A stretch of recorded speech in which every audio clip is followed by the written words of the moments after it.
ചേട്ടാ വിളിച്ചാലൊക്കെ ഉണ്ടോ? അങ്ങനെയാണോ?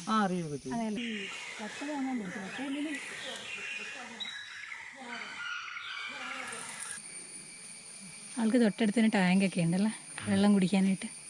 ഹലോ ഫ്രണ്ട്സ്, T4 ട്രിപ്പിൻ്റെ ഒരു വ്ളോഗിലേക്ക് എല്ലാവർക്കും സ്വാഗതം. പുതിയൊരു വ്ളോഗാണ്. നമ്മൾ കോടനാട് പോകുന്ന വഴിയാണത്. ടു അഭയാരണ്യം കപ്ലിക്കാട് 3 കിലോമീറ്റർ കണ്ടോ. അപ്പോൾ ബൈ ചേട്ടാ. നമ്മളിവിടെ വെച്ചൊരു ചേട്ടനെ കണ്ടോ, എന്നോട് ഫോട്ടോ ഒക്കെ എടുക്കണമെന്ന് ചോദിച്ചാൽ. അഭയാരണ്യം 3 കിലോമീറ്റർ. രാവിലെ സമയം 7:30 ആയിട്ടേ ഉള്ളൂ. ഇതേ നമ്മുടെ ക്യാമറമാൻ വണ്ടി ഓടിക്കുന്നു. അപ്പം വെറുതെ ഇരുന്നാണ്, സൺഡേ ആണ്, വെറുതെ ഇരുന്ന് ഇങ്ങനെ. നമ്മൾ ശരിക്കും എറണാകുളത്ത് നിന്ന് ഇത്ര അടുത്തൊരു സ്ഥലമായിട്ട് 10-40 സംതിങ് കിലോമീറ്റർ ഉള്ളൂ. പക്ഷെ നമ്മൾ ഇതുവരെ ഇവിടെ വന്നിട്ടില്ല. എന്താണ്, തോടാണ്, ഒരു കുഞ്ഞി തോട് അല്ലേ. ഇപ്പം തന്നെ ഒരു ചെറിയൊരു നല്ല ഒരു പച്ചപ്പും നല്ലൊരു ആംബിയൻസ് ഒക്കെ. അപ്പോൾ നമ്മൾ രാവിലെ എന്താ പറയുക, രാവിലെ മോർണിംഗ് വാക്കിന് നടക്കാൻ വേണ്ടിയിട്ട് രാവിലെ എണീറ്റാണ്. അപ്പോൾ വിചാരിച്ചെന്നാൽ കോടനാട് പോകുന്നു. ഒരു പ്ലാനിങ്ങും ഇല്ല, ജസ്റ്റ് നേരെ റെഡിയായി കോടനാടേക്ക് വരികയാണ്. അപ്പോൾ ഇവിടെ നിന്ന് 3 കിലോമീറ്റർ ഉള്ളൂ. അപ്പം കോടനാട് ആനക്കളരി അല്ലെങ്കിൽ കോടനാട് എലിഫൻറ്റ് ട്രെയിനിങ് സെൻറ്റർ, ഇപ്പോൾ അത് കപ്രിക്കാടാണ്, അഭയാരണ്യം എന്നാണ് അതിൻ്റെ പേര്. അപ്പം അവിടേക്കാണ് ആനകളെ മാറ്റിയിരിക്കുന്നത്. അപ്പോൾ അതിൻ്റെ വിശേഷങ്ങളാണ് ഇന്നത്തെ വീഡിയോ കാണുക. ഒരു അടിപൊളി വീഡിയോ ആയിരിക്കും. ഒരു കുറേ കാലങ്ങൾക്ക് ശേഷം, അല്ലെങ്കിൽ ഈ ലോക്ക്ഡൗണിനൊക്കെ ശേഷം കോടനാട് വിശേഷങ്ങൾ എന്തൊക്കെയാണെന്നറിയാൻ എല്ലാവരും കാത്തിരിക്കുകയായിരിക്കും. വീഡിയോയിലേക്ക് കിടക്കാം. അപ്പോൾ നമ്മളിങ്ങനെ കോടനാട് എത്തി. 8 മണിക്കാണ് എൻട്രൻസ്. നമ്മൾ കുറച്ച് നേരത്തെ എത്തിയായിരുന്നു. നമ്മൾ വണ്ടിയൊക്കെ അവിടെ പാർക്ക് ചെയ്തു. 8 മണിയായ ഭാഗത്തേക്ക് കയറി ടിക്കറ്റ് എടുത്തു. വീഡിയോ ക്യാമറയ്ക്ക് 280 രൂപയുണ്ട്, സ്റ്റിൽ ക്യാമറയ്ക്ക് 100 രൂപ. പിന്നെ അതുപോലെ തന്നെ ഒരാൾക്ക് എൻട്രൻസ് ഫീ വരുന്നത് 30 രൂപയാണ് വരുന്നത്. പിന്നെ പാർക്കിംഗ് ചാർജ് 40. ഇതാണ് ഇവിടുത്തെ റേറ്റ്. അപ്പോൾ നമ്മൾ കാഴ്ചകൾ കാണാൻ വേണ്ടി പോവാണ്. നമ്മളിതിൻ്റെ പാസും ടിക്കറ്റും ഒക്കെ എടുത്തു. ആദ്യം കയറാണ് കേട്ടോ. അത് ഇവിടെയാണ് ടിക്കറ്റ് കൗണ്ടർ, ഇത്തിരി ഉള്ളിലേക്കാണ്. അതിന് വേറൊരു കാര്യം എന്ന് വെച്ച് കഴിഞ്ഞാൽ വാക്സിൻ എടുത്ത് ചെക്ക് ചെയ്യണം. നമ്മൾ വാക്സിൻ എടുത്ത് സർട്ടിഫിക്കറ്റ് നമ്മുടെ മൊബൈലുണ്ടാകും, 2 പേരുടെയും ചെക്ക് ചെയ്യും. ഇത്രയാണ് നമ്മൾ കോടനാട് വരുമ്പോൾ ശ്രദ്ധിക്കേണ്ട കാര്യം.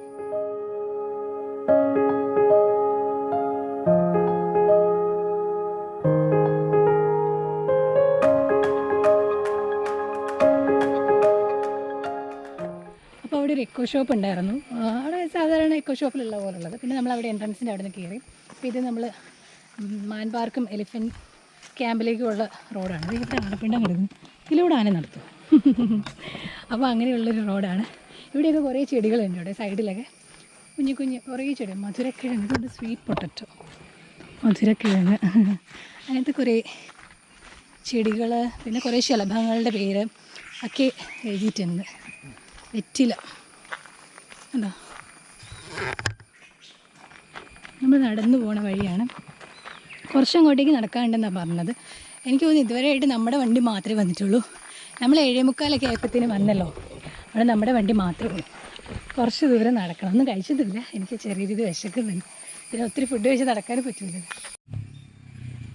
കപ്ലിക്കാട് മിനി സൂ ആണ്, മിനി സൂ കപ്ലിക്കാട്. ഞാൻ മാസ്ക് ഊരി എന്താണെന്ന് അറിയാമോ, ഇവിടെ ഞങ്ങൾ 2 പേരും അല്ലാതെ വേറൊരാളും ഉണ്ട്. അവിടെ ഫോറസ്റ്റിൻ്റെ ഓഫീസേഴ്സ് ഉണ്ടാവും. അപ്പം ഫ്രഷ് എയർ ആസ്വദിച്ച് ഇങ്ങനെ നടക്കാം. ഇതിലെയാണ് ആന ക്യാമ്പിലേക്ക് പോകേണ്ടതെന്ന് അവിടെ ഒരു ആരോ വേണ്ടായിരുന്നു. ഇതായിരിക്കും നമ്മൾ ഊഹിക്കുന്നു. കുറച്ച് ഏരിയ ഉണ്ട് കേട്ടോ നടക്കാനായിട്ട്. ഇത് ആ അറ്റത്തൊക്കെ പ്ലാവുകളുണ്ട്. അതെ, അതെന്നാന്നറിയാവോ, നമ്മൾ മാത്രമല്ലേ ഉള്ളൂ. അവർ രാവിലെ ആദ്യമായിട്ട് വരുന്നവർ നമ്മളാണ്. എന്നിട്ട് ഇവരുടെ കണി നമ്മളായിരിക്കും. എന്നൊക്കെ ഇവിടെ എല്ലാം പുള്ളിമാനുണ്ട് ആ സൈഡിൽ. വാവ്, ഇരുട്ടിനകത്ത് കൂടി നടന്നു പോകുന്നു. ആരും ഇല്ലാത്തതുകൊണ്ടേ എന്നൊക്കെ എല്ലാവരും നോക്കി നിൽക്കുന്നത്. ഞാൻ നോക്കി നിൽക്കേണ്ട കാര്യമൊന്നുമില്ല കേട്ടോ. ഞാൻ പെട്ടെന്ന് പൊക്കുള്ളൂ ഇവിടുന്ന്. ഇവിടെ കിടങ്ങാണ്, കിടങ്ങ്. ഷോ, നിങ്ങളൊക്കെ എന്തിനിങ്ങനെ നോക്കി നിൽക്കുന്നത്? ഇതൊക്കെ മാൻ്റെ കുഞ്ഞിനെ കണ്ടോ. നമ്മൾ നടന്നു തന്നെ ആനക്യാമ്പിലേക്ക് എത്താം. ആനയുടെ ചങ്ങല കിലുക്കം കേൾക്കുന്നു. ഇലയൊക്കെ ഇരിക്കുന്നു. ഇവിടെ വന്നാൽ തോന്നുന്നു ഇല എടുത്തിട്ട് പോണത് അല്ലേ. ആനയുടെ മണം. ഇവിടെ ആനപ്പുണ്ട്, ഇവിടെ അല്ല.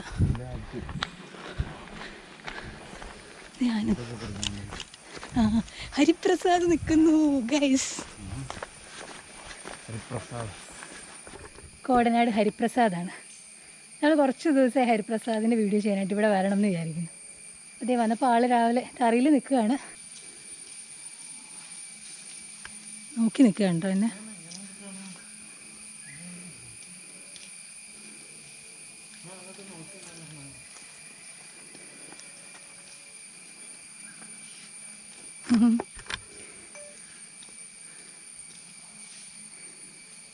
ആൾക്ക് തൊട്ടടുത്തിന് ടാങ്കൊക്കെ ഉണ്ടല്ലേ വെള്ളം കുടിക്കാനായിട്ട്. നമുക്ക് കണ്ണ് നോക്കുന്നുണ്ട്. ശരിക്കും എനിക്കൊരു നാടനാനയുടെ ഭംഗിയൊക്കെ ഉണ്ടല്ലേ.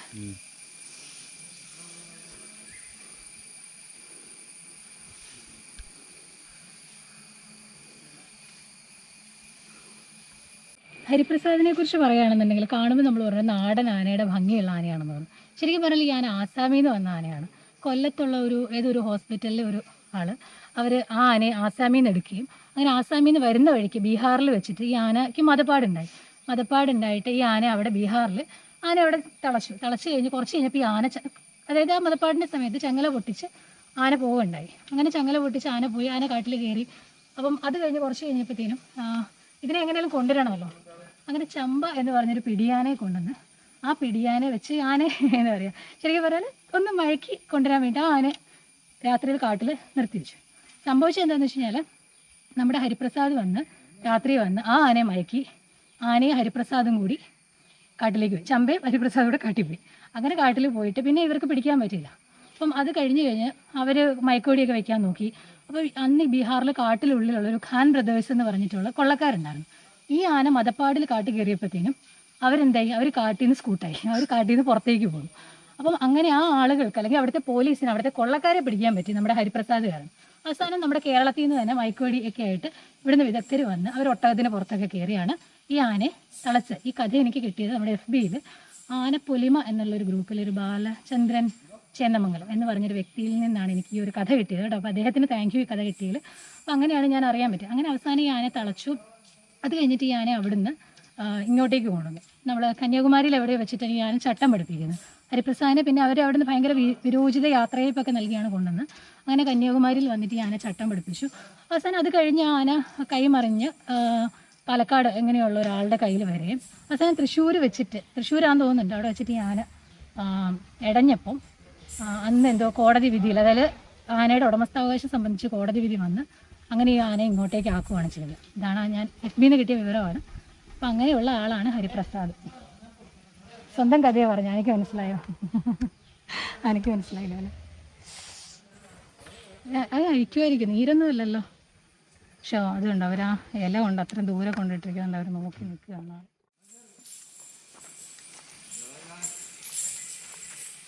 എൻ്റെ പേരെന്താ ചേട്ടാ?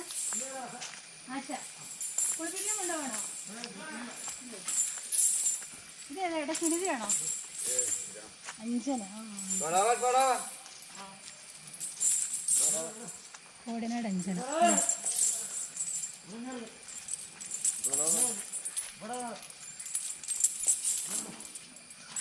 പുല്ലെടുക്കാൻ പോയിരുന്നില്ല.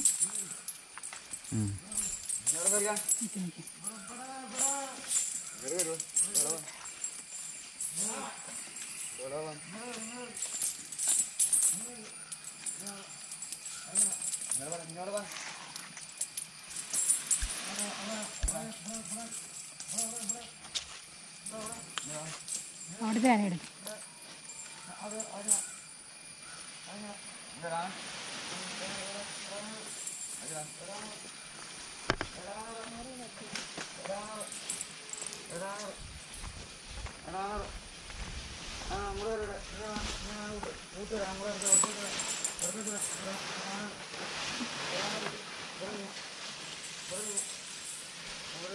പുറകില്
ആ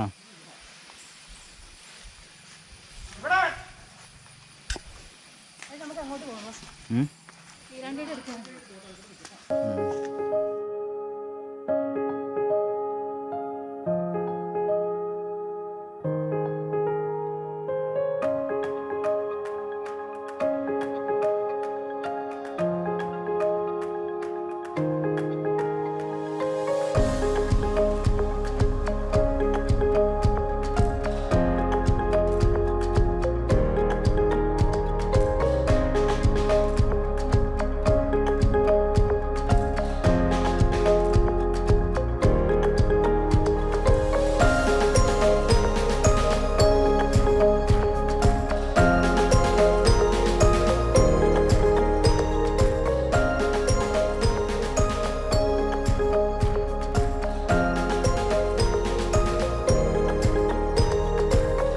പകൽ ഇവരാനെ തറിയിൽ നിന്ന് മാറ്റി ഇങ്ങനെ കാട്ടിൽ കൊണ്ട് നിർത്തുമെന്ന് തോന്നുന്നു. ആനയ്ക്ക് നല്ല രസമല്ലേ, ഒരു മണി കാട് നിൽക്കുന്ന ആളെ അവിടെ തളച്ച് നിർത്തുകയായിരിക്കും. അവനെ അവിടെ അഴിച്ചു വിടുമോ എങ്ങനെയാണെന്നറിയില്ല. എല്ലാ ആനകളും അഴിക്കുന്നുള്ളൂ അല്ലേ? എല്ലാ ആനകളും അഴിക്കുന്നുള്ളത്. അവിടെ ഇപ്പോൾ കൊണ്ടുപോയ ആനയൊക്കെ കണ്ടോ അവിടെ നിർത്തിയിരിക്കും. അപ്പോൾ അവർക്ക് നല്ല സുഖമല്ലേ ശരിക്കും പറഞ്ഞു കഴിഞ്ഞാൽ. എല്ലാം പിടിയാനകളാവും. എല്ലാം പിടിയാനമാണ്. അത് രണ്ടും പിടിയാന. അല്ല ഇവിടെ പിടിയാനേ ഉള്ളൂ. മറ്റേ കോടനാട് നീലകണ്ഠനും പീലാണ്ടി ഹരിപ്രസാദും ഉള്ളെന്ന് തോന്നുന്നു. ആനയ്ക്ക് ഭക്ഷണ സാധനങ്ങൾ കൊടുക്കരുത്, ക്യാമറ ഫ്ലാഷ് ഓണാക്കരുത് എന്നൊക്കെ എഴുതി വെച്ചത്. നോക്കി ശരിക്കും പറഞ്ഞാൽ നമ്മളിപ്പോൾ വയനാട്ടിൽ കൂടെയൊക്കെ നമ്മളിങ്ങനെ പോവുകയാണെങ്കിൽ തോട്ടത്തിൻ്റെ രണ്ട് സൈഡിലും ആന വെക്കുന്ന പോലെ കുറച്ച് പേര് നടക്കാണ്ട് കേട്ടോ. പീലാണ്ടിയുടെ കാഴ്ചകൾ കാണാനാണ് നമ്മളിങ്ങനെ പോകുന്നത്.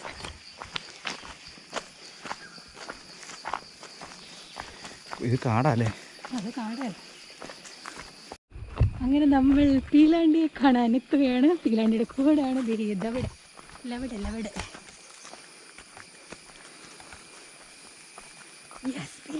പീലാണ്ടി ഉണ്ട്. ഈ പീലാണ്ടി കാണില്ല, ചട്ടക്കാരെ കാണും. അവിടെ ഉണ്ട്. ഇത് എത്ര കാലത്തെ കാത്തിരിപ്പിന് ശേഷമാണ് നമ്മൾ പീലാണ്ടിയെ കാണാൻ വന്നത്.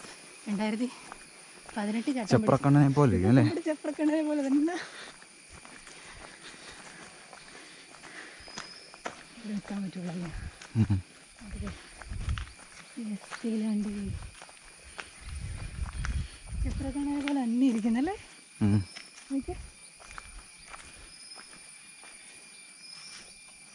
അടിപൊളി. രാവിലെ തറിയൊക്കെ നന്നാക്കിയിട്ട് നിൽക്കാൻ തോന്നുന്നുണ്ട്. ഇവിടെ കൊണ്ടിട്ടായിരിക്കും പീലാണ്ടി അല്ലേ? അത് അതിനകത്തിട്ടാണ് കെട്ടിപ്പഴകിയത്. ഈന്തപ്പഴവും തണ്ണിമത്തനും ഒക്കെയാണ് ഇഷ്ടപ്പെട്ട വിഭവങ്ങളൊക്കെ. അതിൻ്റെ പൊട്ടൊക്കെ തൊട്ട് പീലാണ്ടിയൊക്കെ ഉണ്ട്. ഞാൻ ശരിക്കും ഒരു ചെപ്രക്കണ്ണൻ ലുക്കുണ്ടല്ലോ. ഇതാണ് ആ കൂട്. അവിടെ നമ്മുടെ പീലാണ്ടി. ശരിക്കും പീലാണ്ടിയെക്കുറിച്ച് പറയുകയാണെന്നുണ്ടെങ്കിൽ അട്ടപ്പാടിയിൽ നിന്നാണ് പീലാണ്ടിയെ ഇവിടേക്ക് കൊണ്ടുവന്നത്. 2017 എന്തോ ആണ് പിടിക്കുന്നത്. അപ്പോൾ അത് കഴിഞ്ഞേച്ച് ശരിക്കും ഇപ്പം നമ്മൾ പറഞ്ഞ ചേട്ടനല്ലേ മുരുകൻ ചേട്ടൻ, ഇവർ ഇതിന് മുൻപുള്ള ചട്ടക്കാരും എല്ലാവരും കൂടിയാണ് പീലാണ്ടി ഇന്ന് ഈ പറയുന്ന ഒരു നിലയിലേക്ക് എത്തിയിട്ടുള്ളത്. അപ്പം പീലാണ്ടിയെക്കുറിച്ച് പറയുകയാണെന്നുണ്ടെങ്കിൽ ആദിവാസികൾക്ക് ദൈവമായിട്ട്, അല്ലെങ്കിൽ ആ ഒരു നാട്ടുകാർക്ക് എന്തോ ഒരു ശല്യം പോലെ ആയിട്ട് അങ്ങനെ ഒരാളാണ്. ഒരേ സമയം ദൈവമായിട്ടും ഒരേ സമയം അല്ലാതെയും അങ്ങനെ ഒരാളാണ്, ഒരു വില്ലനായിട്ടും ഉള്ള ഒരാളാണ് പീലാണ്ടി എന്ന് പറഞ്ഞാൽ. ചേട്ടൻ വായിൽ വെച്ച് കൊടുക്കുന്ന നോക്കി. നമ്മുടെയൊക്കെ ആനകൾ വാങ്ങുന്ന പോലെ ആൾ പഠിച്ചു അല്ലേ. 43 വയസ്സുണ്ട്. ഈ ഒരു വയസ്സിലും ഇതൊക്കെ പഠിക്കുക എന്ന് പറയുന്നത് തന്നെ എന്തോരം ഇവർ കഷ്ടപ്പെട്ടിട്ടുണ്ടാവില്ലേ. ഈ ചട്ടക്കാരനെ എന്തോരം എഫേർട്ട് എടുത്തിട്ടുണ്ടാവും ഈ ഒരു ലെവലിലേക്ക് പീലാണ്ടി എത്തിക്കണം എന്നുണ്ടെങ്കിൽ. ആൾ ചട്ടമൊക്കെ പഠിച്ചു കഴിഞ്ഞോ ചേട്ടാ? പഠിച്ചോ? ചട്ടമെല്ലാം മുഴുവൻ പഠിച്ചോ? അതെല്ലേ. ചേട്ടൻ്റെ ഒരു ചേട്ടനോട് ഇല്ലായിരുന്നു, നിങ്ങൾ രണ്ടുപേരല്ലായിരുന്നു ചേട്ടക്കാര്? ആണോ? ഓ ശരി. എവിടെ ചേട്ടൻ്റെ സ്ഥലം എവിടെയാ? ആണോ? ഓ ശരി. അപ്പോൾ കുറേ കഷ്ടപ്പെട്ട് കാണത്തില്ല ഇപ്പോൾ പീലാണ്ടി ഇങ്ങനെയൊക്കെ ചട്ടമാക്കണം എന്നുണ്ടെങ്കിൽ? അതെ അല്ലേ. അല്ല ഇത്രയും പ്രായമുള്ളൊരു ആനയൊക്കെ ചട്ടമാക്കണമെങ്കിലേ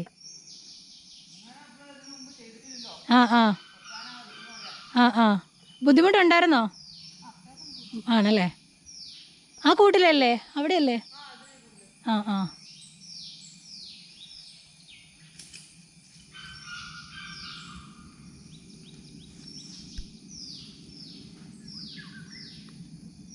എത്ര വർഷം ചേട്ടൻ പീലാണ്ടി കയറിയിട്ട്? വന്നപ്പോൾ മുതലുണ്ടല്ലേ? 3-4 കൊല്ലം അല്ലേ? ആ ആ 17 കൊണ്ടുവന്നേ. ആ ഹാ.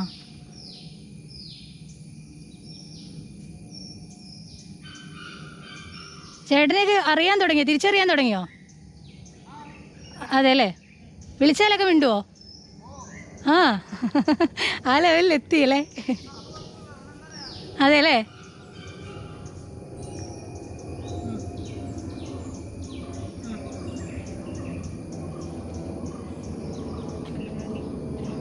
പീലാണ്ടി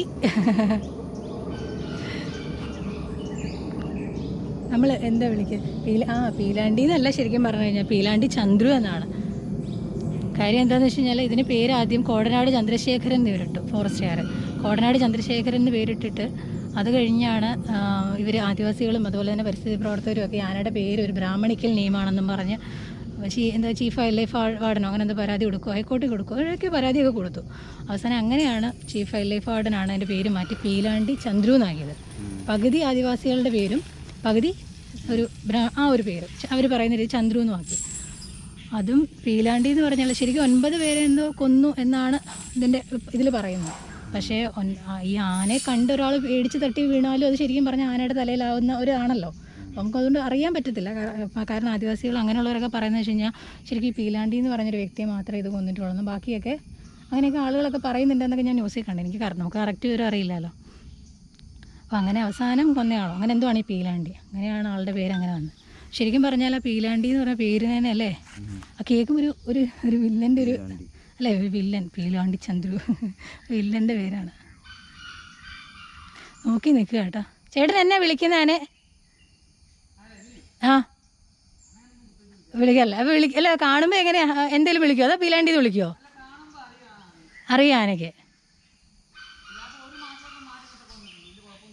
1 മാസം പോയി മാറി നിന്നിട്ടും കുഴപ്പമൊന്നുമില്ല. ഓ എന്നാലും സമ്മതിക്കണമല്ലേ, ഈ ഒരു 10-40 വയസ്സിലല്ലേ? 40 വയസ്സിന് മുകളിലുണ്ടല്ലേ?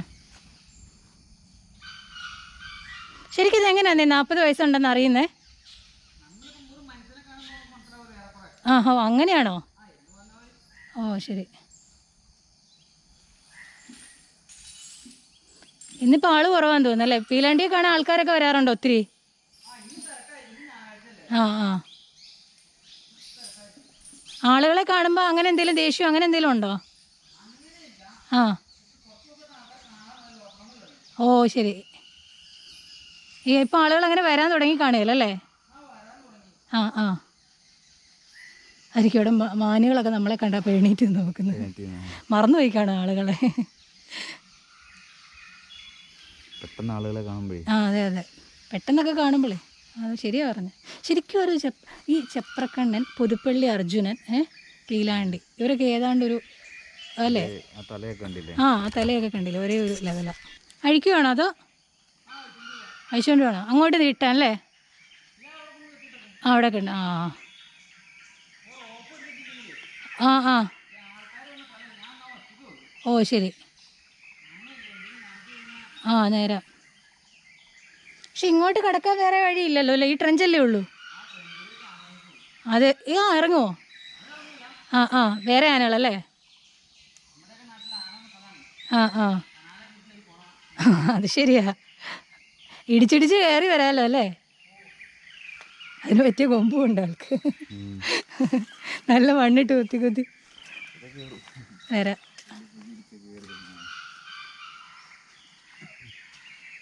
ലുക്കുണ്ട് കാണാൻ.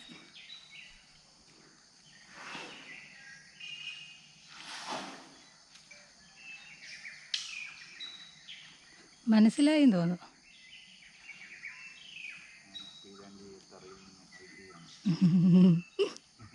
പീലാണ്ടി തറിയുന്ന അഴിക്കുന്നു.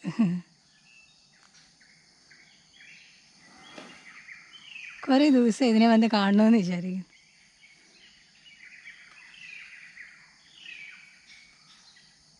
നേരത്തെ ഇവിടെ ഫോറസ്റ്റിൻ്റെ ആനകളിലായിരുന്നോ അതോ അല്ലാത്ത ആനകളുണ്ടായിരുന്നോ? പ്രൈവറ്റിലായിരുന്നോ? പ്രൈവറ്റിൽ ഏതാനയിലായിരുന്നു ചേട്ടാ? ആണോ?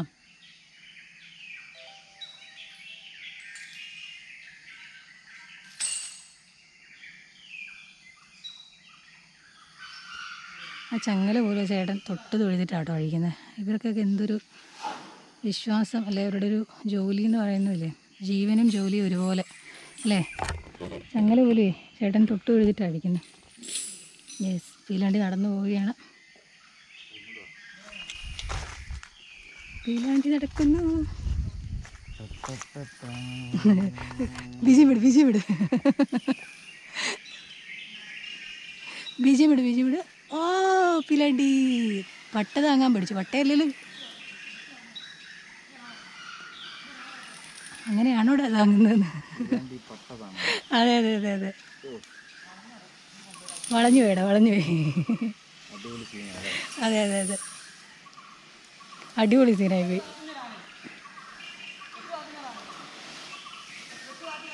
വടിച്ചു വരണം, കാട്ടിലങ്ങനെ പട്ട താങ്ങുന്നൊന്നും ഇല്ലല്ലോ, അതുകൊണ്ടായിരിക്കും. പഠിച്ചു വരണം ആശ. പീലാണ്ടി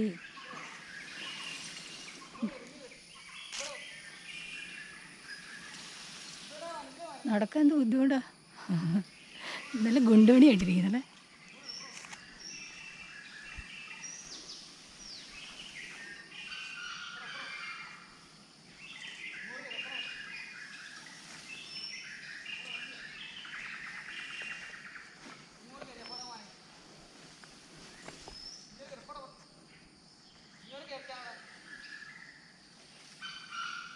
കാട്ടിൽ കൊണ്ട് നിർത്തുവാണ്.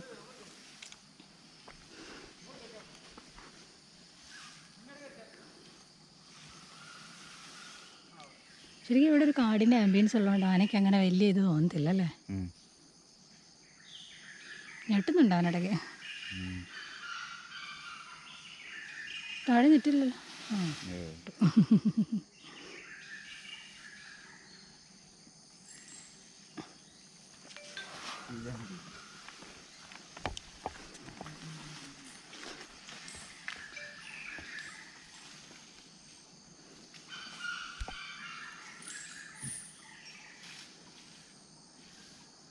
അങ്ങനെ ഇപ്പം ദേഷ്യം അങ്ങനെ വല്ലതും ഉണ്ടോ? ഏട്ടാ കുറുമ്പോ വല്ലതും ഉണ്ടോ? കുറുമ്പോ ദേഷ്യം വല്ലതും ഉണ്ടോ? ആ ആ ആ ആ ആ ആ ആ ആ ഓ അത് വിശ്വാസം അങ്ങനെയാണോ? അതിനാണോ? ഓ അപ്പോൾ തുമ്പി കയ്യെ കൊള്ളുമ്പോൾ ഒരു കൊമ്പലെ താങ്ങത്തുള്ളൂ. ആ ആ ആ ഓ കണ്ടു. ഓ പറഞ്ഞു ചെയ്യിക്കണം അല്ലേ. ചട്ടമായി വരുന്നു. ഇപ്പോൾ എത്ര ക്ലാസ്സിലോ? 1ാം ക്ലാസ്സിലോ 2ാം ക്ലാസ്സിലോ? 1ാം ക്ലാസ്സൊക്കെ കഴിഞ്ഞല്ലേ?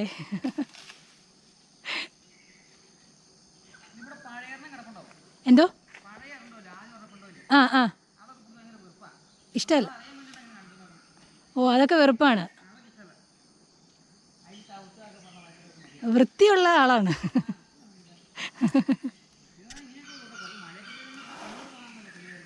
ആണോ? മഴ പെയ്യുമ്പോൾ എല്ലാം അളിച്ചു വരെ ഇടുമായിരിക്കും.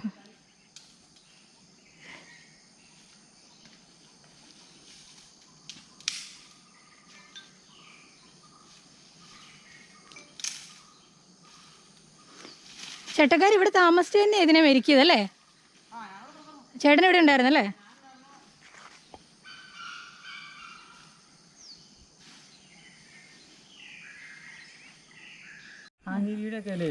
അങ്ങനെയുടെ എല്ലാം തിന്നത്തില്ല. ഓ ശരി. തിന്നിട്ടില്ല. ആ ഇഷ്ടമുള്ള അങ്ങനെയുണ്ടോ? അങ്ങനെ ഒന്നും ഇവിടെ വരുന്നവരൊന്നും ഫുഡൊന്നും കൊടുക്കത്തില്ല. കൊടുപ്പിക്കത്തില്ല. അതങ്ങനെയാണല്ലോ അല്ലേ. ആ ഇവിടെ ഉള്ളത് മാത്രം. അപ്പോൾ എന്നെ ഡെയിലി എങ്ങനെ പട്ട വേണോ കൂടുതൽ? അതോ പുല്ലും പ്ലാവിൻ്റെ ആ പട്ട കുറവാണോ? പട്ട കൊടുക്കാറില്ല ഇവിടെ. നിർത്തലാക്കി കൊടുക്കൂല. എനിക്ക് തോന്നുന്നു പട്ട കഴിക്കുമ്പോഴല്ലേ ഇതിനൊക്കെ എരണ്ടക്കെട്ട്. എരണ്ടക്കെട്ട് അതുകൊണ്ടാണോ? എരണ്ടക്കെട്ടിന് ചെറുപ്പം കാരണം അതെ അല്ലേ. പട്ട അതുകൊണ്ട് പുല്ലും പ്ലാവിലേക്കാണ്. കാട്ടിലും ആന കഴിക്കുന്ന സാധനം അല്ലേ. അതുകൊണ്ടായിരിക്കും എനിക്ക് ഇവരൊക്കെ നല്ല ആരോഗ്യത്തോടെ ഇരിക്കുന്നു അല്ലേ. പീലാണ്ടിയെ പോലെ അവരൊക്കെ മുകളിൽ അഴിച്ചിട്ടൊക്കെ ആയിരിക്കും. ഇവനിവിടെ നീട്ടി കെട്ടിയിടും. അപ്പൊ ഇത്രയും ഏരിയ കവർ ചെയ്ത് നടക്കാം. 10-30 നീളമുണ്ട് ഞങ്ങൾക്ക് നടക്കാം. അല്ലേ. ചേട്ടൻ വിളിച്ചാലൊക്കെ മിണ്ടോ? അങ്ങനെയാണോ? അറിയുമൊക്കെ. അതെല്ലേ. അപ്പൊ എങ്ങനെ ഇവിടെ വരുമ്പോഴേ ചേട്ടൻ വിളിച്ചോണ്ട് കയറി പോകുമോ അതോ എങ്ങനെയാ? ഇല്ല, അവിടെ വരുമ്പോ തന്നെ എനിക്ക് അറിയാൻ പറ്റും. ആള് മണം പിടിക്കും, അവിടെ എടുക്കും. ഓ ശരി ശരി, വിളിക്കും അല്ലേ. ആ കൊള്ളാം. ചേട്ടൻ മുരുകൻ എന്നല്ലേ പേര്? ചേട്ടൻ്റെ മറ്റേ ചേട്ടൻ്റെ പേര് രതീഷ്. അങ്ങനെ രണ്ടുപേരും ആലപ്പണിയാണ്. അവിടെ തന്നെയാ. മേക്കപ്പാല ഇവിടെ തന്നെയാ. ഓ ശരി ശരി. അപ്പോൾ ഒത്തിരി സന്തോഷം ചേട്ടനെ കാണാൻ പറ്റിയല്ലോ.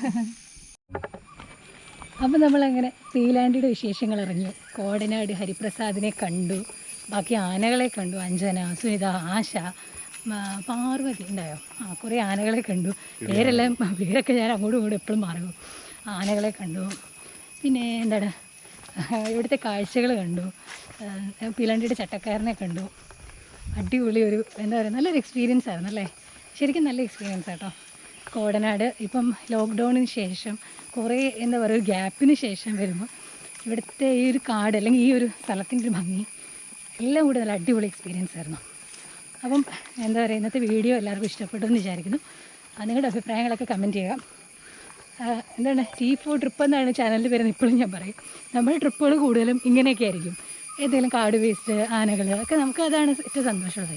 അപ്പോൾ ഇന്നത്തെ ആന വീഡിയോ എല്ലാവർക്കും ഇഷ്ടപ്പെട്ടു എന്ന് വിചാരിക്കുന്നു കേട്ടോ. പീലാണ്ടിയുടെ ആ ഒരു എന്താ പറയുക, പട്ട താങ്ങുന്നൊക്കെ വിഷ്വൽ അടിപൊളിയായിരുന്നു അല്ലേ? അതൊക്കെ കാണാൻ പറ്റി ഭയങ്കര സന്തോഷമുണ്ട്. ശരിക്കും എനിക്ക് ഭയങ്കര എക്സൈറ്റഡ് ആയി അവിടെ ചെന്ന് പീലാണ്ടിയെ കാണുമ്പോൾ. ഞാൻ കുറേ നേരം അവിടെ നിന്നു. ഒരു കൊമ്പയിൽ ഇങ്ങനെ ഇതെടുക്കത്തില്ലേ, ഒരു കൊമ്പയിലെ താങ്ങത്തോളും എന്ന് പറഞ്ഞു. അപ്പം വീഡിയോ എല്ലാവരും കണ്ടല്ലോ അല്ലേ? അടുത്ത വീഡിയോ ആയിട്ടാണ്.